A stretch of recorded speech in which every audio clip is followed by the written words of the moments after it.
Buenos días. Qué bueno verles a todos. Hacía rato no veía algunas caras, algunos rostros, pero es muy grato verles de nuevo. Iglesia cruda. ¿Por qué es cruda? Porque estamos tratando de actuar como si nos faltaran muchas cosas.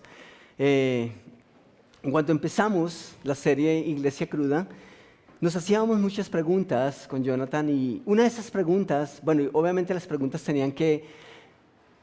buscábamos que definieran cuál es el propósito de la charla y por ende cuáles serían los temas que necesitábamos enfocar. Y una de las preguntas que salían eran, ¿cómo era la iglesia primitiva en su funcionamiento? ¿Cómo era que operaban? ¿Qué hacían? Y esa pregunta nos llevó a otra pregunta y es, ¿se parece la iglesia de hoy a la iglesia del primer siglo? Ahora, si buscamos y enfocamos en la tecnología, ¿ustedes dirían que se parece o no? No se parece en nada, ¿cierto?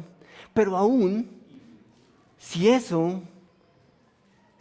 aún nos pareciéramos a ellos en ese aspecto, no importaría mucho. Porque después de todo, la tecnología y todas esas cosas son herramientas, pero no son lo fundamental. Ahora, genial que tenemos todas esas cosas, pero si ese fuera el único parecido, pues no importaría demasiado. Nosotros hemos quitado algunas luces de ambientación, hemos retirado el sonido, por lo menos para la alabanza. Yo les estoy haciendo trampa, porque sí utilizo micrófono. Piensen cómo hacían los discípulos, cómo hacía Jesús para dirigir su discurso a campo abierto a toda una multitud. Y lo más impresionante es que pasaban horas y horas y la gente no quería parar de escucharlo. Impresionante. Pero no habían sistemas de audio posiblemente como los tenemos en la actualidad. Eso es interesante. Así que nosotros hemos retirado mucho del sonido, hemos quitado instrumentos, batería, piano, guitarra eléctrica. Hemos hecho todas esas cosas. La pantalla también está muerta por esa serie. Porque queremos que ustedes hagan lo que hacían los primeros discípulos. ¿Qué hacían los primeros discípulos? Ellos tenían, por lo menos, las partes que existían de la Escritura hasta el momento. La iglesia primitiva, hasta ese entonces, no tenían el libro físico que conocemos en la actualidad como Biblia. Así que ellos no tenían eso. Tenían apartes de las Escrituras, por lo menos la ley y lo que hasta ahora se estaba conociendo. Así que si ustedes no trajeron sus Biblias, hoy no van a poder leer al frente. Espero que la hayan traído. Pero hemos quitado esas cosas para recordar que la iglesia no son esas cosas. Que si un día no tenemos un video bin, podemos funcionar. Y que incluso si no llegásemos a tener en algún momento un auditorio, ¿no podemos ir a un parque? Sí, podemos hacerlo. Porque la iglesia no son esas cuatro paredes. Ni es la alabanza, ni es los equipos. No es nada de eso. ¿No les parece chévere? Una preocupación grande es, ¿y si no tenemos finanzas para hacer esto o aquello? Pues bueno, la iglesia continúa funcionando si no tenemos una herramienta o tenemos otra. Claro, vamos a regresar todo eso, ¿sí? Porque nos gusta y porque somos amantes de esas cosas. Porque creo que sí añaden y ponen, son herramientas. Pero por esta serie no las vamos a tener, ¿sí? Porque necesitamos recordar que si tenemos lo elemental, entonces la iglesia existe. ¿De acuerdo? Yo espero que ustedes hayan adorado a propósito esta mañana, ¿sí? Porque si tu adoración depende de qué tan bonito suene la batería o la guitarra eléctrica, o si hay 2 o 3 personas cantando, creo que eso habla de tu adoración. Yo espero de todo corazón que ustedes, al igual que yo esta mañana, hayan logrado adorar. Entonces, eso fue en esencia lo que nos enseñó Jonathan el domingo pasado. La iglesia, ¿quién es? cada uno de nosotros es miembro de un solo cuerpo, de un todo, que es la iglesia, ¿cierto? Entonces, vamos a recordar un poquitico lo que escribe el apóstol Pablo en 1 Corintios, capítulo 12, versículo 27. El apóstol Pablo dice, ahora bien, ustedes son el cuerpo de Cristo y cada uno es miembro de ese cuerpo. Más adelante, en la carta a la iglesia en Colosas, dice él, o sea, Jesús, es la cabeza de ese cuerpo. ¿De dónde vienen las órdenes para la iglesia? ¿Del miembro que dice, yo soy la mano derecha? No, viene de arriba, de la cabeza. ¿Y quién es la cabeza del cuerpo? Jesús. Entonces, dice Pablo que él, o sea, Jesús, es la cabeza de ese cuerpo, que es la iglesia. Él es el principio, Él es en el principio el primogénito de la resurrección para que en todo sea el primero. Pero todos, cada uno de nosotros somos iglesia. Así que cuando tú adoras, ¿qué pasa con la iglesia? La iglesia adora. Si tú no adoras, porque es que la guitarra no se escuchaba, es que la persona que estaba a mi lado no canta o canta desafinado y hizo que me perdiera de la guitarra. ¿Saben? Todas esas cosas ocurren, pero en medio de todas esas realidades, nosotros debiéramos adorar. Creo que hay bastante que Dios ha puesto en nuestro interior para que podamos hacerlo, sin un agente externo. Creo que hay más que suficiente para que pudiésemos hacerlo. Entonces, yo espero que hasta aquí todo esté claro, ¿cierto? La iglesia somos cada uno de nosotros formando parte de un cuerpo, de un solo cuerpo, ¿cierto? Pero ¿dónde fue que comenzó todo esto? ¿Dónde fue que comenzó la iglesia? ¿A quién se le ocurrió la idea de que podía existir una comunidad en la que no hubiese solamente judíos, sino un lugar, un cuerpo en el que todo el mundo pudiese tener parte? Una partecita. Algunos argumentan que la iglesia se inició en Pentecostés. Pentecostés es aquel evento en el que el Espíritu Santo desciende de una manera única, en una transición única de la historia. Eso no volvió a ocurrir y no va a volver a ocurrir, ¿sí? Ocurrió por cuanto era un momento transicional en la historia de la iglesia. Pero ese evento se conoce como Pentecostés. Sin embargo, otros sostienen que comenzó con el llamado de Jesús a los 12 discípulos. De hecho, cuando Jesús empezó a llamar uno a uno a sus discípulos, empezó a formar una comunidad de fe. Empezó a armar una familia, un grupo con un único horizonte. Jesús es el fundador de la iglesia. En efecto, lo que ocurre en Pentecostés es una confirmación a lo que Jesús había prometido o había dicho con respecto a la iglesia. Y vamos a leer bíblicamente en Hechos capítulo 1, versículos 6 al 9, lo que estaba aconteciendo. Dice el versículo 6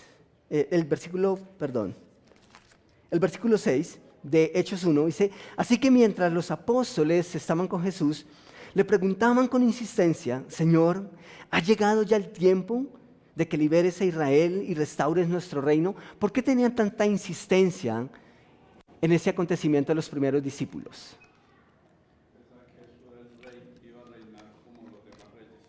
Perfecto, ¿cierto? Para ese tiempo ellos estaban bajo el yugo del Imperio Romano. Y cuando Jesús llegó como su rey, ellos esperaban literalmente eso. No que Jesús ascendiera, sino que Jesús instaurara su reino, como los demás reyes lo habían hecho. ¿Y cuál es la respuesta de Jesús? Y les contestó, solo el Padre tiene la autoridad para fijar esas fechas y tiempos, y a ustedes no les corresponde saberlo. ¿Será que ellos estaban adelantando y querían saber cosas que en ese momento No necesitaban saber. En pocas palabras, y vamos a notarlo por los versículos siguientes, lo que Jesús les está diciendo es, ¿saben qué? Ustedes preocúpense por lo que les voy a mencionar. Del resto se encarga el Padre. Ustedes necesitan estar enfocados en lo que viene. ¿Y qué es lo que viene? Pero, notan ese pero, recibirán poder cuando el Espíritu Santo descienda sobre ustedes. Eso también nos habló Jonathan el domingo pasado. ¿Y serán qué? Mis testigos. ¿Y qué harán? Le hablarán a la gente. ¿Ustedes conocen gente que tiene poder para hablar? Posiblemente los discípulos tenían ese poder. Pero ¿de qué le iban a hablar a la gente? Eso es algo diferente. Muchos, y yo conozco gente con mucho poder para hablar, pero realmente hablan bajo la influencia del Espíritu Santo. Ese era el papel que iba a jugar la primera iglesia. Dice, y le hablarán a la gente acerca de mí en todas partes, en Jerusalén, por toda Judea, en Samaria y hasta los lugares más lejanos de la tierra. Después de decir esto, Jesús fue levantado en una nube mientras ellos observaban hasta que ya no pudieron verlo. ¿Qué ocurrió entonces en Pentecostés? Jesús estaba cumpliendo la promesa. Era justo eso. Noten lo que dice Hechos 2, versículo 41. Dice, así pues, los que recibieron su mensaje fueron bautizados y aquel día, ¿qué ocurrió? Se unieron a la iglesia unas 3,000 personas. Estoy pensando y haciendo preguntas como si tuvieran la proyección ahí atrás. Pero si la iglesia existía desde antes. Por eso en Pentecostés, ¿qué pasó? Se unieron a la iglesia. La iglesia ya venía funcionando con Jesús. Ese pequeño grupo de discípulos, apóstoles, conformaron la primera iglesia, empezaron la primera iglesia. ¿Y qué ocurrió en Pentecostés? No fue el inicio de la iglesia. Aquella vez, como 3,000 personas se unieron. No fundaron la iglesia. Se unieron, hicieron un grupo inmenso. Ahora, ¿pueden imaginar por un instante en el primer siglo una iglesia con más de 3,000 miembros? En la actualidad hay iglesias locales con mucho más que eso. Pero pensemos en las condiciones del primer siglo. ¿Cómo hacían los primeros discípulos para atender una iglesia tan inmensa? Sé de iglesias en la actualidad, incluso aquí en Bogotá, que manejan su silletería por reserva, porque son tan inmensas que tienen que buscar turnos, buscar formas de poner un poco de orden. Pero ustedes se imaginan en el primer siglo sin digiturno, para saber quién se sentaba o quién llegaba primero. Ahora, de hecho, no sabemos si cuando se reunían como iglesia tenían las sillas suficientes para hacerlo. Probablemente no. Los sistemas, no habían sistemas de audio o amplificación. ¿Cómo hacían para cantar? Pero aún así, adoraban.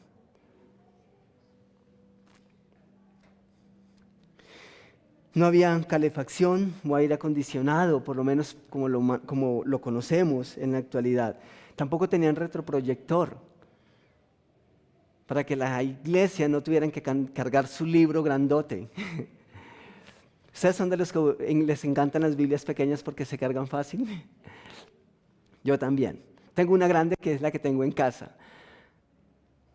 Pero nada de eso existía en la iglesia primitiva. ¿Piensan ustedes que sus servicios debieron ser bastante aburridos? La verdad, con todas las cosas que tenemos en la actualidad, uno mira al pasado y dicen, ¿en serio? ¿Cómo era que llegaban cada 8 días o cada día a la iglesia? ¿Qué hacían entonces esos primeros discípulos? En Hechos 2:42 leemos lo que ellos hacían. Dicen que se mantenían firmes en la enseñanza de los apóstoles, en la comunión, en el partimiento del pan y en la oración. ¿Qué le daba vida a la iglesia primitiva? Exactamente eso. Se mantenían firmes en la enseñanza de los apóstoles. ¿Saben qué pasaba con ellos? Primero, tenían lo elemental. Segundo, daban el valor a lo elemental. Y en tercero, disfrutaban de lo que tenían. No necesitaban nada más. En serio, nosotros a veces experimentamos frustración porque las cosas, los equipos, a veces no funcionan como nosotros quisiéramos, o de repente en un ensayo todo está funcionando perfecto. Y de repente, en la práctica, o el micrófono no funcionó, o generó la distorsión, y eso nos frustra. La iglesia primitiva no tenía ese tipo de distracciones. No se frustraban con eso, no existía. Estaban tan empeñados en perseverar en lo que recién estaban recibiendo, que disfrutaban y se deleitaban en esas verdades. En la versión Reina Valera de 1995, este mismo texto dice, y perseveraban en la doctrina de los apóstoles. La otra versión, la nueva versión internacional, dice que se mantenían firmes. ¿Alguna vez ustedes han necesitado mostrar firmeza o estar firmes? A mí todo el tiempo me dicen, es que tienes que hablar con más firmeza. Si tú no eres firme, no te van a creer. Esos primeros discípulos, esa primera iglesia, esos primeros creyentes estaban firmes y mostraban firmeza. Eran inamovibles, permanecían fijos, seguros, estables a lo que creían. ¿No les parece a ustedes que a veces nos hace falta un poco de eso? Yo creo que sí. A veces siento que somos demasiado suaves con cosas y por eso de no entrar en discordia, entonces a veces consentimos cosas que no deberíamos estar consintiendo. El pecado ha sido pecado hace 2000 años, como lo es en la actualidad. Pero los discípulos, esa gente de la primera iglesia, estaba firme. Así era la fe de los primeros creyentes. Y así era su pasión. Ahora, ¿por qué se mantenían firmes? ¿O en qué se mantenían firmes? ¿En la enseñanza o en la doctrina de los apóstoles? ¿Por qué se hace énfasis en la doctrina de los apóstoles? ¿Habían otras doctrinas? ¿Creen ustedes que sí? A veces nosotros tenemos la tendencia a creer que la cosa se ha distorsionado en los últimos años y que eso de que tantas iglesias y tantas corrientes que sostienen ser la verdad o tener la verdad es un problema de nuestro tiempo. Pero no, vamos a ver un poco más adelante que no fue así. Realmente, los primeros discípulos entendieron algo crucial. Su misión era mantener la doctrina pura, la enseñanza auténtica. Y eso tenía un precio bastante alto que pagar. Mantenerse firme y perseverar son sinónimos, pero aluden al hecho de que los primeros creyentes tuvieron que luchar para mantener esa verdad auténtica. Les costó, algunos de ellos prefirieron morir antes que ajustarse a algo que no hubiesen enseñado los discípulos. Algunos pagaron con su vida. Entonces la oposición les demandó firmeza, pero la firmeza demanda fe. Nosotros podemos mantenernos firmes con respecto a un principio, a un valor, a una verdad, en un momento. Pero la fe demanda, pero eso demanda fe. Necesitamos fe para mantener esa verdad. Y eso fue justo lo que hicieron los primeros creyentes. Quiero que notemos en Lucas capítulo 1, versículos 1 al 4, lo que dice el Evangelio. Dice, muchos han intentado hacer un relato de las cosas que se han cumplido entre nosotros. ¿Qué cosas? Habían muchas personas tratando de compilar la información, pero ¿qué cosas? Lucas está escribiendo en este momento el Evangelio. Y dice, muchas personas. Si él dice que eran muchas, yo creo que habían muchas personas tratando de encontrar el hilo, tratando de encontrar la información auténtica. Dice, tal y como nos las transmitieron los que desde el principio fueron testigos presenciales y servidores de la palabra. Por lo tanto, yo también, excelentísimo Teófilo, habiendo investigado todo eso con esmero desde su origen, he decidido escribírtelo ordenadamente para que llegues a tener plena seguridad de lo que te enseñaron.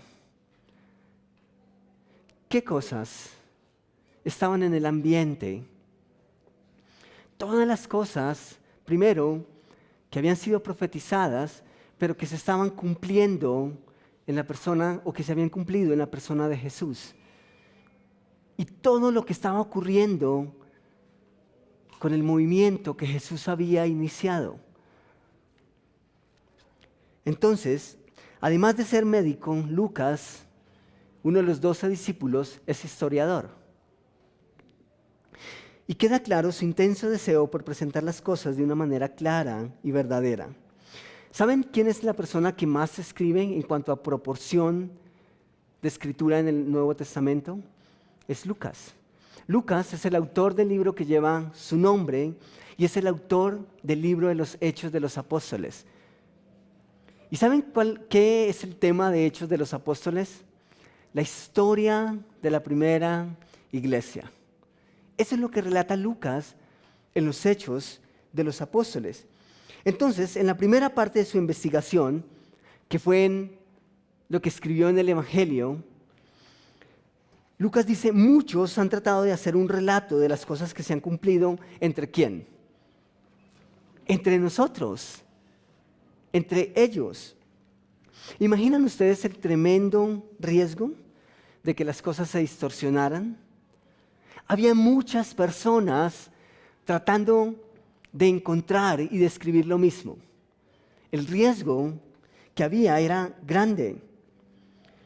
Pero la iglesia en ese momento era toda una novedad. Era el boom del primer siglo. El proyecto más incluyente que jamás se había visto hasta el momento y que jamás veremos.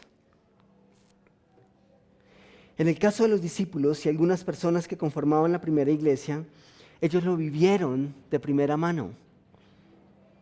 ¿Ustedes se imaginan ese privilegio? De haber enseñado, de haber recibido las enseñanzas directamente de Jesús y un día luego escuchar de Jesús, ustedes son responsables por mantener lo que yo les he enseñado. Yo me voy. Pero va a venir el Espíritu Santo y Él les va a dar la fuerza, la sabiduría y todo lo que necesitan para que a través de las generaciones lo que yo les enseñé no se pierda. Una responsabilidad bastante grande. Pero la primera iglesia lo hizo de una manera tan ejemplar que nosotros necesitamos copiarlo. Por eso Lucas hace la aclaración. Muchos intentan relatar lo que se ha cumplido entre nosotros. De alguna manera lo que está diciendo Lucas es, mira, muchos están tratando de contar lo que nosotros estamos viviendo. Así que, ¿quiénes eran las personas más indicadas para contarlo de una manera concreta? Los discípulos. Eran ellos. Ellos no escribían lo que habían escuchado. Escribían lo que habían y lo que estaban experimentando. En el caso de Lucas, era simplemente investigar lo que había ocurrido atrás y recordar todas esas experiencias al lado de Jesús y empezar a escribir. Su relato, el relato de Lucas, contiene por lo menos dos ingredientes que lo hacen especial. En el Evangelio de Lucas dice que tal y como nos las transmitieron los que desde el principio fueron ¿qué? Testigos presenciales. Lucas tuvo en cuenta los testigos oculares, es decir, las personas que habían visto de primera mano. Unos siglos atrás eso tenía un valor único. La palabra valía. Hoy en día la palabra no vale nada y eso es una tragedia. En serio, es una tragedia completa. Es una tragedia que yo tenga que firmar un papel porque el vecino que me arrienda la habitación no me cree. Si no es así, las cosas no funcionan. Pero en otro tiempo, la palabra de un testigo tenía un peso impresionante. Y mucho más si esa persona decía, yo vi. Yo también lo estoy viendo. Son unas motas. Imagino que en el primer siglo caían hojas de los árboles. Pero eso tenía un valor. Y Lucas dice, yo soy de esas personas y yo indagué a las personas que junto conmigo vimos lo que les estamos contando. En el griego, el término que se emplea para denotar la importancia de un testigo ocular es kerigma. En el contexto bíblico, o en el contexto en que se escribió la Escritura, el kerigma se define como el evangelio proclamado por aquellas personas que vieron a Jesús. Básicamente, esa es la definición. Y eso era lo que estaba pasando con la primera iglesia. En segundo lugar, Lucas tiene en cuenta su experiencia, pero hace un relato histórico, un estudio de la historia de lo que había ocurrido. Dice, por lo tanto, yo también, excelentísimo Teófilo, habiendo investigado todo eso con esmero desde su origen, he decidido escribírtelas en orden para que tengas certeza de que lo que estamos dando y enseñando es real.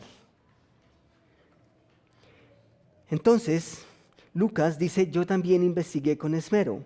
Lucas tenía la particularidad de hacer parte de esos testigos fieles que habían visto y que ahora podían contarlo. Entonces, dice que estudió con esmero. ¿Cuántos de ustedes, cuando hacen su devocional, investigan y lo hacen con esmero? ¿O cuántos de nosotros simplemente nos dedicamos y damos por hecho que lo que dice el pastor o el líder ya es palabra de Dios? ¿Saben que ese es uno de los problemas por los cuales muchas personas o muchas iglesias se acaban? Porque cuando el pastor o dejó de enseñar o simplemente enseñó toda la vida algo que no era bíblico, pero la iglesia simplemente siguió. Y nunca se preocuparon personalmente por indagar con esmero. Y eso fue lo que hizo Lucas.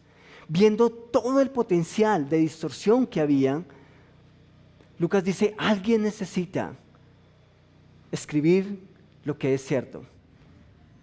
Y él se puso la camiseta y dijo, creo que yo puedo hacerlo. Y se tomó el trabajo de hacerlo. Y hoy contamos con la porción que Dios quiso revelarnos para que tuviésemos lo suficiente para conducirnos mientras estamos aquí en la tierra. La Escritura es suficiente, pero utilizó a esos hombres que se esmeraron por mostrar y preservar la verdadera Escritura. Entonces, más adelante, ya en Hechos, el capítulo 1, versículos 1 al 3, Lucas dice, en mi primer escrito, ¿cuál fue el primer escrito? Lucas. Dice, Teófilo, me refería a todas las cosas que Jesús enseñó desde el comienzo hasta el día en que fue recibido arriba, es decir, poco antes de Pentecostés, después de haber dado mandamiento por el Espíritu Santo a los apóstoles que había escogido. A ellos también, después de haber padecido, se presentó vivo con muchas pruebas indubitables, apareciéndoseles durante 40 días y habiéndoles hablado acerca del reino de Dios. ¿Saben? Todo eso para decir, con razón perseveraban en lo que tenían. Ellos no seguían un mito. La primera iglesia tampoco seguía un capricho personal. Ellos habían vivido la experiencia y ahora eran responsables por transmitir esas mismas enseñanzas a las nuevas generaciones.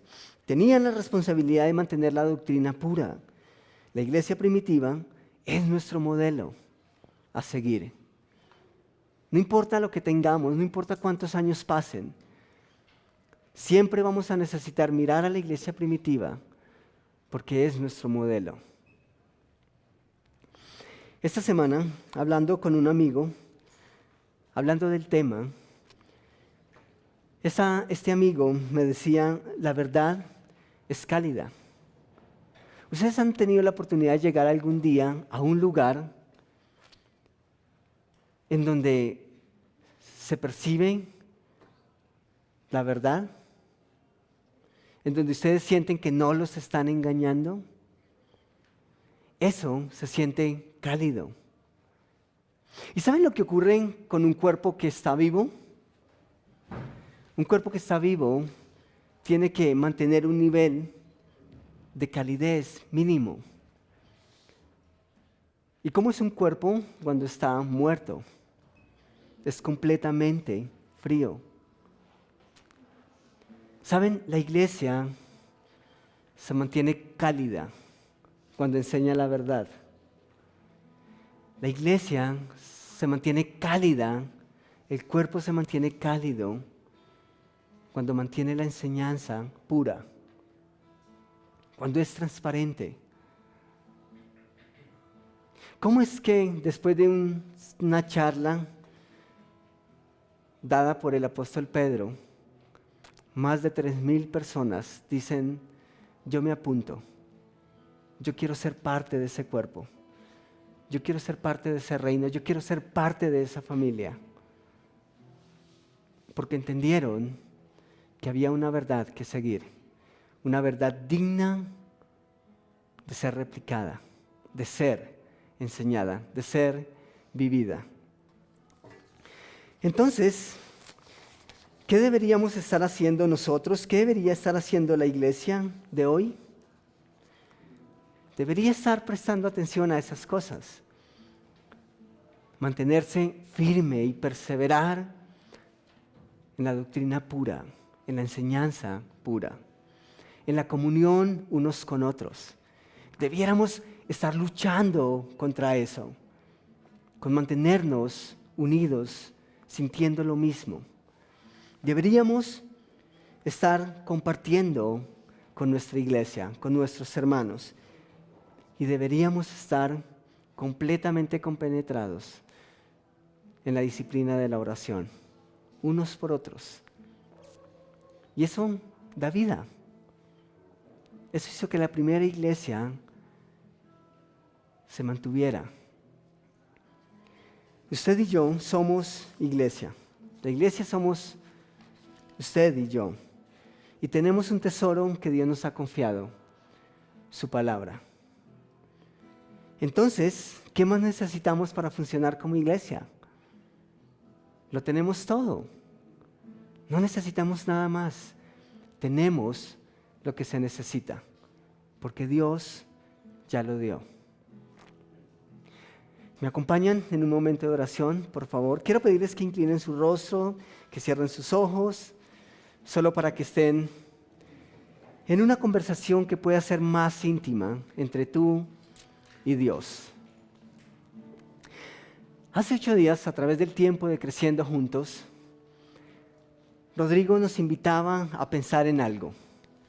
Y es, si la iglesia es un cuerpo y tú eres miembro de ese cuerpo, ¿cuál es tu trabajo? ¿Cuál es el trabajo que Dios te ha puesto a hacer? Si Dios te asignó una responsabilidad, ¿cuál es esa responsabilidad? ¿Y cuáles son las condiciones que Dios te ha dado para que puedas desarrollar esa responsabilidad, ese trabajo? Y así el cuerpo no sufra. Cuando tú y yo hacemos nuestro trabajo dentro de ese cuerpo, el cuerpo funciona de una manera óptima. Pero cuando un miembro decide hacer caso omiso a su responsabilidad, el cuerpo se va a sentir y otros miembros van a tener que suplir y llenar, empezar a tratar de llenar esos vacíos. Y eso se define o se resume en cansancio. Y hoy Dios nos ha recordado unos principios importantes que necesitamos mantener. Primero, tú eres la verdad y tienes un tesoro inmenso donde quiera que vayas. La gente que tiene la oportunidad de cruzar en tu camino contigo tiene el privilegio de leer una carta abierta acerca de la verdad. Pero aquí, dentro de ese cuerpo, todos, cada uno, cada persona que Dios decida añadir a esta familia, debe sentirse cálida. Por cuanto nosotros luchamos y perseveramos para mantener la unidad del cuerpo. Y luchamos y perseveramos y nos mantenemos firmes porque consideramos que necesitamos apoyarnos en oración unos a otros.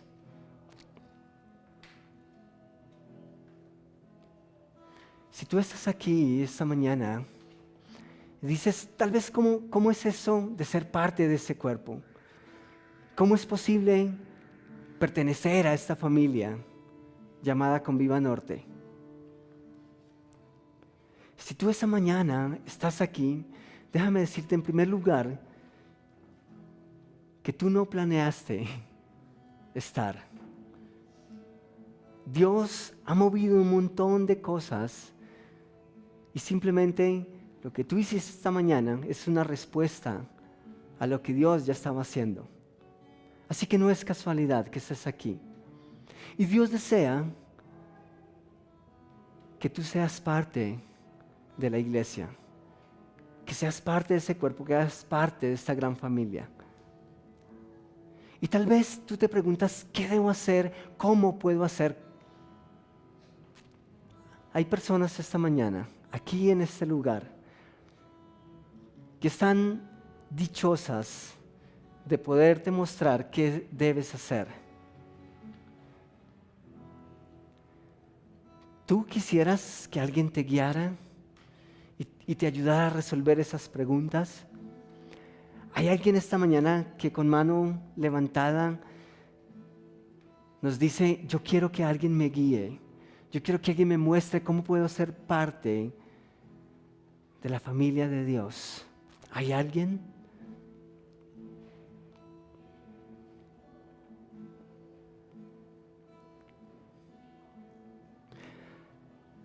Ahora quiero dirigirme a ti que ya haces parte de ese cuerpo, que ya eres hijo de Dios. ¿Estás haciendo tu trabajo? ¿Estás perseverando para mantener tu trabajo, tu disposición, tu amor para con esa familia a pesar de?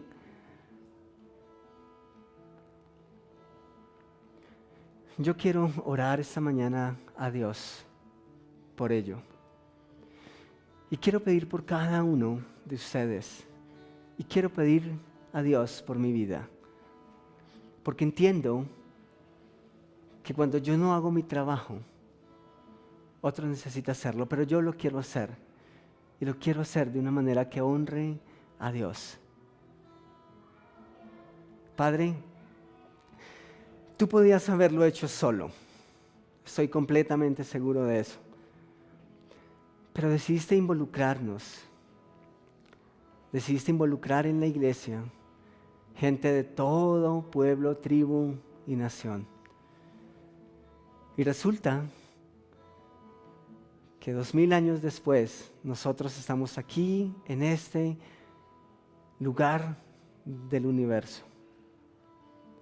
Porque tú decidiste incluirnos en esta obra magnífica. Porque tú decidiste darnos valor cuando nos delegaste una responsabilidad. Y no es un trabajo, es un privilegio. Y yo quiero rogarte, Padre, porque cada uno de nosotros en su corazón sienta ese celo, ese ardor, esa pasión que experimentaron los primeros creyentes y que dio como resultado la permanencia y el traspaso a las nuevas generaciones de una verdad pura, de una enseñanza digna. Yo te ruego, Padre, que como iglesia te podamos comunicar de una manera precisa. Gracias por Conviva Norte, gracias por cada uno de mis hermanos y gracias, Padre, por las personas que has citado y que has puesto una cita personal en este lugar de Verbenal. Gracias por ellos, porque sé que un día les vamos a tener. Te ruego que nos ayudes a hacer el trabajo que nos corresponde. En el nombre de tu Hijo. Amén. Muchas gracias.